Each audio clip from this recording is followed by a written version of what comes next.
Programa Rondônia Educação, Faculdades Integradas, Aparício Carvalho, Finca e Metropolitana. Nos dias de hoje nós vamos falar sobre a segunda semana de letras, que é promovida pela Faculdade Metropolitana. A Faculdade Metropolitana, hoje conhecida por sua licenciatura, traz os cursos de letras, de pedagogia, educação física e outros 5 que foram autorizados para o ano de 2014-1. No dia de hoje conosco a professora Annelise, que é a coordenadora do curso de letras, e também a professora Aia Ribeiro, que veio de Brasília para prestigiar o nosso evento. Boa noite, muito obrigada a vocês. E nós vamos ter ainda os acadêmicos do curso de letras. Nós estamos hoje aqui com o Antônio, a Gessina, a Maximiana, é isso? Maximiana, Sirlene, a Luz Maia e também a Lenilda. A gente pretende que você saiba um pouco mais no nosso curso de letras. Boa noite, professoras. Muito obrigada pela presença de vocês. Professora Aia, a senhora já conhecia o estado de Rondônia? Conhecia, e eu tenho um carinho muito especial pelo estado de Rondônia. Quando a senhora veio aqui pela primeira vez? Há uns 5 anos eu estive aqui para fazer um trabalho e me encantei, em especial com o povo daqui de Rondônia. De Rondônia.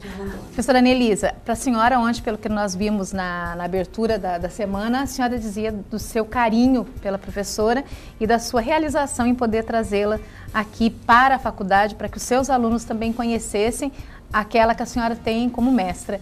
Para a senhora, o curso de letras é importante, mas trazer essa professora, o que é assim no seu coração para mostrar para esses alunos? Então, quando eu fiz o curso, tinha muita dificuldade para participar de cursos, para sair, para conhecer professores, para ter esse contato mais científico, né? E ouvir outras pessoas falando além dos nossos professores de sala de aula.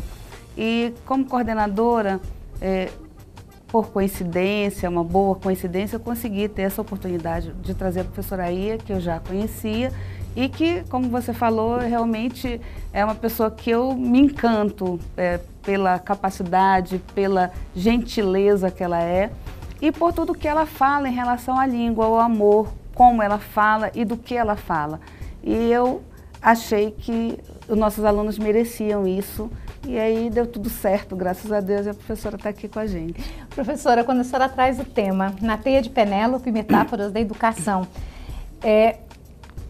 por que Penélope e por que nas teias?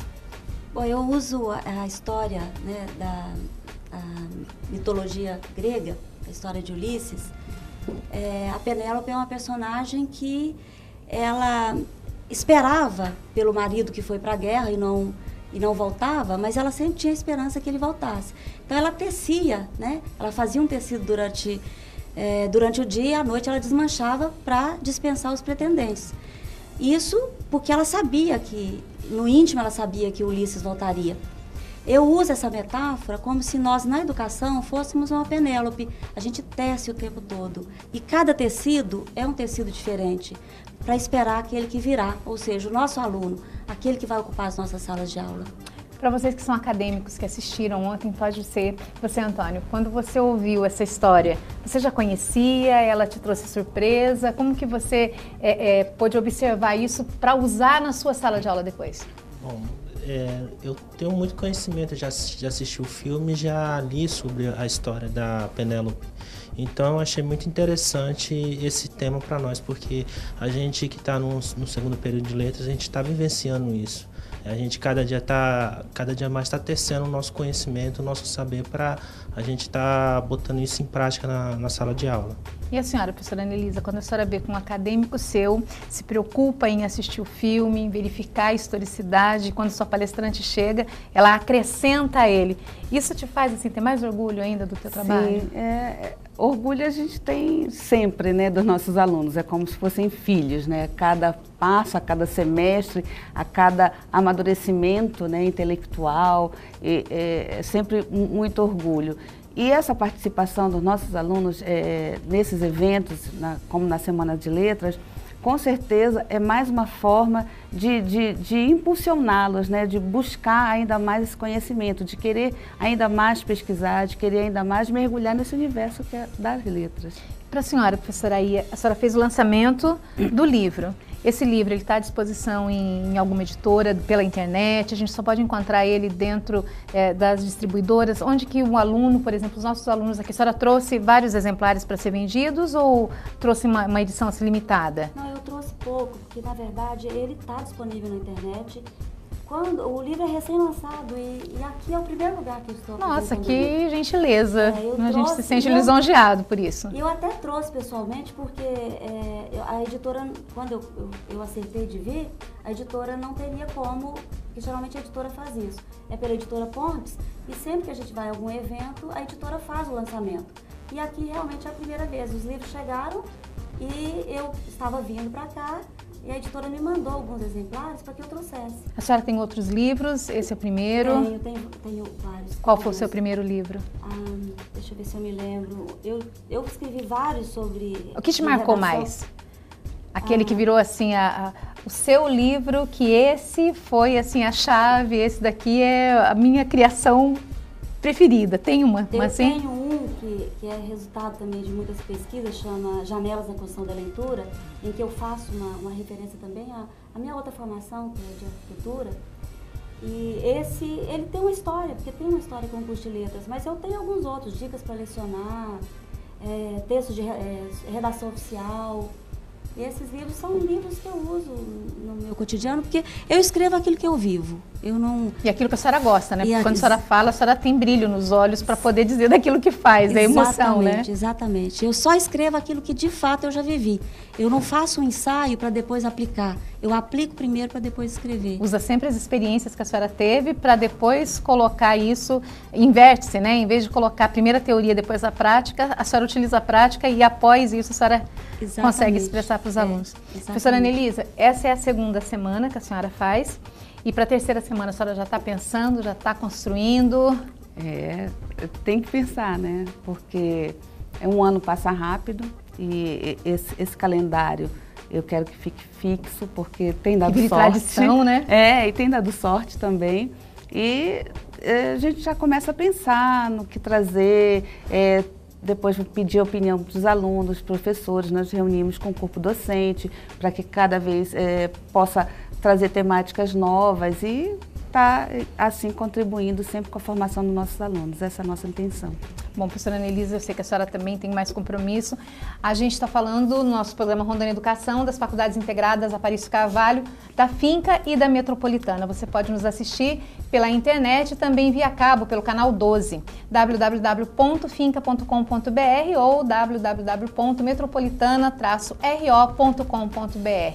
É sempre um prazer muito grande levar conhecimento e cultura a todas as pessoas que efetivamente querem aprender. Afinal de contas, a gente sempre diz que a gente ainda é o nosso centro e nós somos as pessoas mais importantes. Se nós estivermos felizes, as pessoas ao nosso redor também ficam. E se a gente nunca vai poder dar aquilo que a gente não tem. O brilho nos olhos da professora quando escreve é o brilho que a gente retrata quando faz alguma coisa com muito carinho. Programa Rondônia Educação, a gente vai e volta já.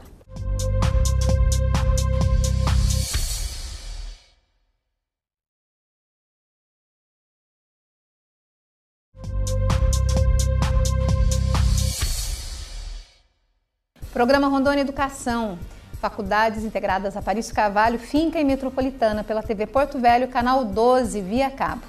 Nós estamos hoje conversando com a professora que veio de Brasília para prestigiar e participar da segunda semana de letras da Faculdade Metropolitana.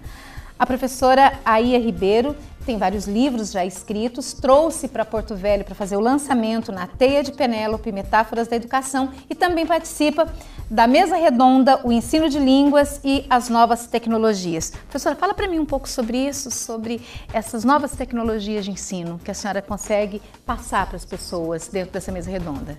Fala um pouco para mim sobre isso. Eu vou abordar o desafio de ser professor em tempos de tecnologia como o trabalho de encurtar distâncias, porque a gente pensa nas novas tecnologias na perspectiva de uma sala de aula sem paredes, mas que o espaço do homem não é preenchido pela máquina, onde a tecnologia ela seja humanizada e que permita que as pessoas se aproximem. Então, mas sem perder o papel do professor. Então, o desenho curricular, a arquitetura dessa sala eu entendo como fundamental. A máquina ela tem que ser para servir ao homem e não tem que ser essencial ao ponto dele não conseguir se virar sem isso, né? Porque a gente às vezes vê professores, bom, eu dou aula há 33 anos, eu sou do tempo que se a gente dava aula até embaixo de pé de manga, a gente fazia comida para os alunos e enquanto a comida estava fazendo a gente estava ensinando e a gente dava comida, os alunos almoçavam ou tomavam o lanche à tarde, terminava aquilo, a gente terminava a tarefa, lavava a louça, pegava o ônibus e ia embora e nós éramos professores com muito orgulho. E hoje em dia a gente vê que um professor, se o data show estragou, ele não dá mais aula. Se o ar-condicionado estragou, ele não dá mais aula. Se a energia foi embora, ele não dá mais aula. Acho que inverteu um pouco o valor, né? O que a senhora pensa sobre isso? Eu acho que o professor, ele tem que estar sempre bem preparado, porque a gente brinca, tem que ter o plano A, o plano B, o plano C, C, né? D, E, até Z. Porque se não é de uma forma, ele não tem que cancelar a aula. O mais importante é o conteúdo que ele traz e principalmente o material humano que ele tem ali. Ele e a interação é importante. Melhores bibliotecas, melhores livros não fazem uma boa aula. Mesmo porque quem escreveu esses livros foi um professor, foi alguém que teve o intuito de fazer uma pesquisa, né? Ele acaba sendo um doutrinador, ele escreve para que alguém leia. Não é o inverso, né? Se eu não tiver o livro, eu tenho que saber aquilo que eu estou fazendo ali, né? Exatamente. E também porque ele tem que conhecer o auditório dele, tem que saber para quem que ele está falando. Então, se ele conhece e ele não tem, no momento, uma possibilidade, ele tem que usar uma outra tecnologia, que seja a tecnologia do falar, do olhar nos olhos, de usar a mangueira, né? Quantas vezes a gente já deu aula, acabou a energia, eu não tinha uma sala, vamos fazer uma aula belíssima de redação usando a natureza. Que é com certeza, quer lugar melhor para descrever aquilo que a gente está, né, vivenciando. E eu brinco, quando a gente fala da situação do pé de mangueira, eu lembro que a gente passava, aulas de município, né, prefeitura, e você passava, pegava e você usava fração, quando dividia desde a cenoura, a batata para fazer a sopa, você dividia a quantidade por causa dos litros de água que você usava, e os alunos tinham uma vivência de teoria e prática muito interessante, né? Isso a senhora aborda também nessa situação das novas tecnologias, mas guardando e preservando a educação, a primeira, aquela que a gente fazia mesmo ali, sem nenhum tipo de artifício, porque a gente não tinha, né? Sim, porque o conteúdo, ele é essencial, não importa o veículo, ele tem que ser bem passado. Então, hoje a gente sabe que a gente está numa geração de que as crianças já praticamente nascem com o computador na mão, né? Nós somos imigrantes digitais, eles são nativos. Já, direto? Então, já nasceram usando a tecnologia. Então, mas ainda assim, o papel humano, a mediação do professor, ela é fundamental para encurtar essa distância. Eu, por exemplo, eu estou aqui hoje, e meus alunos estão em Brasília, eu estou o tempo todo em contato com eles. A senhora poderia muito bem fazer lá uma videoconferência, mas não, de alguma forma, isso não é igual a senhora estar aqui, né? A senhora mostrar para as pessoas a sua existência. Para vocês que são acadêmicos, quando vocês... Pode ser uma das meninas agora, por favor. Quando vocês, uma escritora como a professora, vem aqui, a oportunidade de vocês, você acha que é maior, assim? Você acredita que isso seja de maior conhecimento para você do que só pegar o livro dela? Como que você consegue usar isso para você na educação? Com certeza vem para acrescentar, né? Amplia os nossos horizontes e sempre bem-vindo. O conhecimento de alguém experiente na área, que tem um conhecimento bem vasto, vai nos acrescentar e isso nos ajuda lá no futuro. Na sua sala de aula? Em sala de aula, com certeza. E você, senhora aqui de preto, qual que é o seu nome? Meu nome é Gessima. Pois só fala mais pertinho do microfone. Meu nome é Gessima. A senhora entrou no curso de letras nesse semestre, qual período que a senhora está? Estou no segundo período. Está feliz? Muito, porque eu quero dar continuidade, né, que eu já sou formada em pedagogia e sou pós-graduada em gestão educacional, e então quero dar continuidade no curso de letras. E dentro dessa gestão que a senhora fez, dentro da pedagogia, onde a senhora entendeu que que o curso de letras poderia assim, te deixar mais perfeita, não digo, mas mais completa para a sala de aula? Como que a senhora... Foi quando eu fui para a sala de aula, do primeiro ao quinto ano, né? Na multisseriada. Então, havia uma necessidade muito grande que eu precisaria mais de aprender mais e conhecer o curso de letra. Então, foi o que me fez eu hoje estar fazendo esse curso de letra para acrescentar aquilo que ficou para trás. Nossa, a senhora não imagina, assim, para mim, dentro dessa faculdade, o orgulho que eu sinto de ouvir a senhora falar isso e de saber que essa continuidade da educação esteja presente aqui entre os nossos acadêmicos. É um privilégio muito grande saber que a senhora é nossa aluna e mais ainda saber dessa vontade que a senhora tem. Se todas as pessoas tivessem essa mesma vontade de capacitação que a senhora tem, se as pessoas tivessem, a nossa educação com certeza seria muito melhor e muito mais aproveitada. Parabéns, assim, de coração. Interessante, né, professora, quando a gente ouve, né? Mas olha, eu não me surpreende ouvir isso dela, porque eu disse ontem que uma das coisas que me fez querer voltar a Porto Velho, voltar a Rondônia, foi justamente o encantamento que eu tive aqui quando eu vim a primeira vez. E eu vi como as pessoas aqui são interessadas em melhorar aprender, a formação. Né? Não é surpresa para mim ouvir isso, porque isso eu vi sempre. Eu não estou exagerando. E quando ela fala isso, eu fico mais encantada. Porque a gente está acostumada com o eixo sul, sudeste. Eu sou de Minas, né, trabalho no Centro-Oeste, tenho contato, estudei nas universidades paulistas. E a gente vê, lá tem uma condição muito maior. Porque e as pessoas não buscam, né? E a gente não vê essa vontade que a gente vê aqui. E o conhecimento aqui e o nível deles não deixa a desejar. Não é com menos oportunidade, mas com mais esforço, eles buscam. Isso é que me encanta na educação. E para mim, assim, no sentido de surpresa, eu fico feliz, porque como diretora da instituição, às vezes você sempre acredita que as pessoas estão vindo para uma graduação pela primeira vez. Esse contato de você ter com os acadêmicos, eu acho que a gente peca muito no sentido de não estar mais presente, de não conhecer as histórias das pessoas. E quando nós fizemos a propositura de um programa vinculado à educação, todos nós, ninguém era profissional em nada, mas nós tivemos o intuito de fazer isso. Por exemplo, eu não vou perguntar a sua idade, mas uma outra senhora que está vendo a gente, de repente ela fez lá magistério e está sentada dentro de casa e ela fala, putz, eu não tenho mais tempo. Ela ouve uma história dessa, fala, não, eu vou fazer vestibular, eu vou estudar, eu vou correr atrás, eu preciso disso. Ela fez, eu posso fazer também. Eu acredito que essas histórias de vida, elas modificam a educação de tal forma que é surpreendente. E você? Tá fazendo qual período de letras que você está fazendo? Qual é o teu nome primeiro? Meu nome é Maximiana. Eu estou no 4º período. É a primeira graduação ou já fez outra? A minha vida é uma história na graduação. Ai, que ótimo! Então conte-me a sua história. Essa é a sua vida, vai lá. Eu vou chorar aqui. Então chora. Assim, eu sempre fui a humilhada de casa, né? Como é que se diz? Eu comecei... Porque assim, todo mundo falava que eu nunca ia dar pra nada, né? Aí o meu primeiro vestibular que eu fiz foi para administração. Passei. Só que quando foi para pagar a mensalidade, a gente não tinha condições. Minha mãe, não, pega o mais baratinho. Aí, como eu tinha feito 2 opções, passei pela educação física. Fiz o primeiro período. Aí lá surgiu a oportunidade de fazer pedagogia. Fiz o vestibular, passei.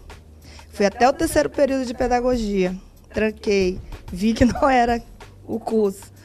Aí quando foi há 2 anos atrás, né? Eu fiz na Uni, letra, fiquei em 53º, eram 50 vagas. Aí eu disse, poxa vida, será que vai ser letras? Aí eu fiz uma inscrição no Educa Mais Brasil, pedagogia, administração e letras. Saiu letras? Saiu letras. Aí tô hoje aqui, né? Eu não gostava, sou sincera. E hoje? De língua portuguesa, né? Eu gosto. Tá feliz? Tô começando, eu acho que sim, porque hoje eu estou no 4º período, para quem não passava do 2º nem do 3º, né? Olha onde... E a possibilidade de mostrar para esse monte de gente que a gente pode e deve mudar de ideia até encontrar o caminho é bastante interessante também. Você vai ter história para contar, né? Eu tenho, né? Porque eu já passei por muita coisa assim, que as pessoas dizem, esquece isso aí, não vai dar certo não. E eu sou muito persistente, eu sou uma pessoa muito persistente mesmo naquilo que eu quero. Por isso, eu e essas semanas, igual a professora Anelisa faz essa semana de letras. Ai, são maravilhosas. Para você? Para mim é tudo de bom. Na primeira semana a gente apresentamos aquele trabalho lá no Neoclássico dos nossos banners, foi lindo, né? Foi lindo. E você, qual é o seu nome? Meu nome é Sirlene. Sua primeira graduação, Sirlene? Sim, minha primeira graduação. Qual período? É sonho de criança, né? Mas qual período que você está? Eu estou no 4º período. Nós mesmos, nós e por que é sonho de criança? Turma. Ela brincava também de dar aula? Sim, minha tia era professora, né? E assim, eu ajudava ela a corrigir os exercícios dos alunos, Então, mas só agora eu tive a oportunidade, né, de estar fazendo o meu curso de letras, né? Sempre quis letras, sempre eu tinha muito interesse pela leitura. Sempre gostei de ler muito, muito assim. Há tantos anos atrás eu li aos 6 anos corretamente, né? Então, quando eu aprendi a ler, é como toda criança, né? A felicidade máxima. É a felicidade máxima, né? Tá gostando do curso? Muito. Tá feliz? Eu tenho um colega que quando eu falei para ele que estava fazendo curso de letras, ele disse: letras? Por que letras? Eu disse: o que você vai fazer com letras? Eu disse para ele: olha, letras é onde tudo começa. Como a professora ontem falou, né, que é uma honra tê-la aqui conosco, ela disse que todos os cursos necessita, né, precisa de letras, né? Sem então, elas a gente não vai a lugar nenhum, né? Sem ela nós não vamos a lugar nenhum. E você, qual é o seu nome? Oi, boa noite. Boa noite, meu bem. Meu nome é Luz Maia, estou no 6º período de letras. Primeira graduação? Primeira graduação. Sonho de criança? Sonho de criança, que se concretizou, está se concretizando, né? Mais ou menos em 6 meses estarei apta a lecionar. E para mim é uma realização. E essa semana está contribuindo bastante para você? Muito, muito. Eu acho que é um privilégio de todos nós estarmos aqui hoje. Ontem também foi e amanhã também será, né, prestigiar uma pessoa que se dedica tanto a mediar esse conhecimento que ela adquiriu com o tempo. E é um privilégio estar aqui hoje. Olha, parabéns. Professora, muito obrigada pela sua presença, que a senhora tenha sucesso cada vez mais, que todos os seus livros efetivamente estejam aí na prateleira, nas lojas, na casa das pessoas, nos e-books, enfim, que eles estejam nos lugares onde as pessoas possam lê-los e que a senhora tenha muito sucesso, não só nos livros, mas nas suas palestras, que eu acredito que sejam ainda mais importantes até para as pessoas saberem ouvir. Gostaria que a senhora deixasse um recado para as pessoas aí que estão fazendo o curso de letras e que acreditam que a educação ainda é a nossa mola mestra para o progresso. Olha, eu que agradeço muito essa oportunidade de estar aqui. Eu saio mais enriquecida do que eu cheguei, porque quando eu vejo esse brilho também, esse interesse, esse entusiasmo, cada um com uma história de vida, cada um com um desejo, eu saio mais estimulada a continuar. Eu também eu tenho 33 anos já de sala de aula, eu digo que eu estou próximo de me aposentar, mas eu não quero me aposentar. Toda vez que eu vejo que acho que cada dia é um novo dia, e eu continuo dizendo, eu também fiz uma outra graduação, mas eu optei pelo curso de letras, porque eu acredito que letras realmente é o curso completo. Não tem outro curso. Nós formamos os médicos, nós formamos os dentistas, nós formamos os fonoaudiólogos, nós formamos os engenheiros. Então, sem o professor, né, e quem trabalha com a linguagem, então nós temos que nos dar essa importância, né? E eu estimulo muito os meus alunos e eu acredito que quando a gente acredita e faz o que gosta, a gente não quer aposentar não, viu? A gente quer trabalhar cada vez mais. Cada vez mais. Cada ano é o início, é como se fosse uma estreia. E eu agradeço muito por estar aqui. Tá? Muito obrigada mesmo, professora. Bom, o programa Rondônia Educação de hoje fica por aqui com a mensagem para você que, como todo livro, como todo caderno, a gente sempre tem a possibilidade de virar a página. E nessa nova página nós escrevemos novas histórias, escrevemos novo capítulo. Nem sempre é possível esquecer as páginas que ficaram para trás, mas é possível sim que a gente reescreva. Chico Xavier já dizia que ninguém pode voltar atrás e fazer um novo começo, mas a gente pode e deve mudar a nossa história para o final, principalmente quando a gente quer crescer. Programa Rondônia Educação, Faculdades Integradas Aparício Carvalho, Finca e Metropolitana. A gente volta no próximo programa.